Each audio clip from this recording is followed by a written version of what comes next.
I want to bring in now John Matthews, who's joining us on the phone. And John, can you hear me?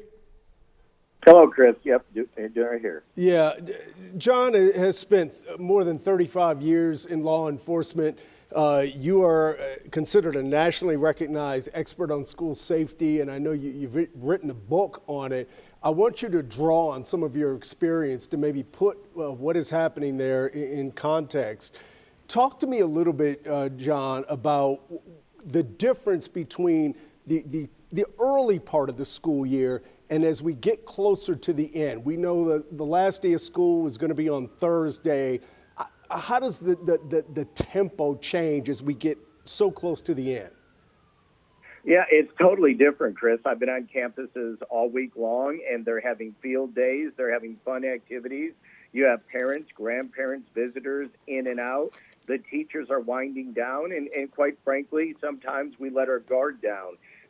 We want this to be a fun time for the kids, and unfortunately in schools, it's a balancing act between safety and security and fun.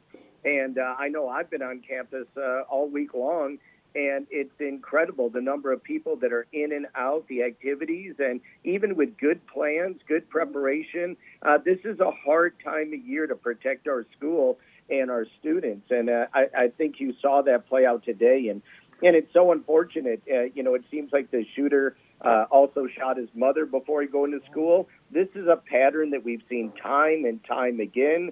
The shooter is embarrassed about what they're going to do. They kill their wife. They kill their best friend. They kill their parent. And then they go commit one of these heinous mass shootings. Yeah, I think the police are telling us that his grandmother was shot before he arrived there at the school. Does that suggest to you that possibly there was this incident that happened off campus? He was running and he ran to the elementary school, but that's not exactly where he set out to go when all of this started. Well, maybe, it's hard to tell. We're going to get more information. But again, in many of these mass shootings, we've seen the offenders kill their significant other prior to committing the mass shooting.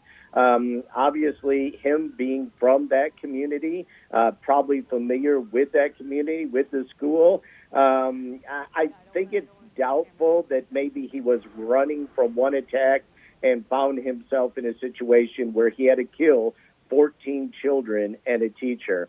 I think you're going to find out that it was probably targeted when we go through his email, his internet. It's not surprising to me that he was 18 years old. The Buffalo shooter was 18 years old, and we see these patterns pop up time and time again in various mass shootings. And John, I know a lot of people are going to key on the number, the sheer number of victims in this case. What does that suggest to you in terms of what type of weapon may have been involved? Well, I think I heard it's 2 weapons, and that is, again, typical in these mass shootings. The shooters come prepared, and we have to realize this is not something impulsive that just happens. He had a rifle, he had a pistol, he probably had spare ammunition. We've seen that over and over again. That means they come to school prepared to kill, and to kill a lot of people. We've seen it in Sandy Hook. We've seen it in Parkland and Columbine. We're not talking about somebody that just has a single weapon with a couple of bullets. This is somebody that has gone to a school prepared to kill many people, and unfortunately, 14 children and a teacher lost their life because of it. Sir, I'm going to jump in real quickly because the governor said that he was armed with a handgun, possibly a rifle. He also talked about what happens next in the investigation. He talked about a reconstruction of what happened, whether he obtained those weapons legally, the motive. Can you talk a little bit about what happens next here in the investigation? Well, they're going to look into all aspects of his life. Like I said, they're going to look into his cyber life. They're going to interview friends, relatives, neighbors. They want to find out what were the precipitating stressors. Did something lead up to this? Is this playing off of the Buffalo shooting? Did he have a complaint with the school district or the elementary school? we're talking about an 18-year-old. He hasn't been in elementary school in a very, very long time.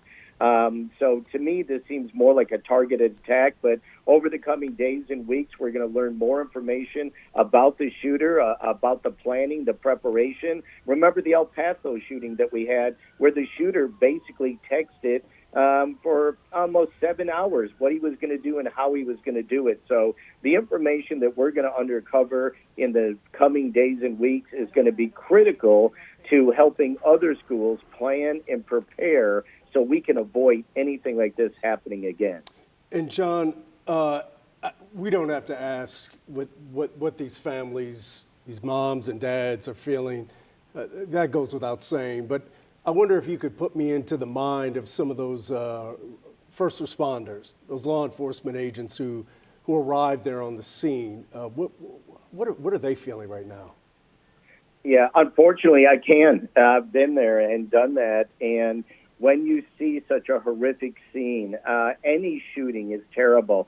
Any murder is terrible. But when you see children, helpless children, our most innocent members of society that have been gunned down in cold blood, it never leaves you, Chris. Let me tell you, I've been doing this for 38 years, and I cannot tell you the times you wake up in the middle of the night, the times you see something on television, or sometimes just driving through a neighborhood, and those faces come back, those bodies come back, and it is something that hopefully they are going to have some peer support, and they're going to have some emotional adjustment period, because those officers will never, ever get over that horrific sight.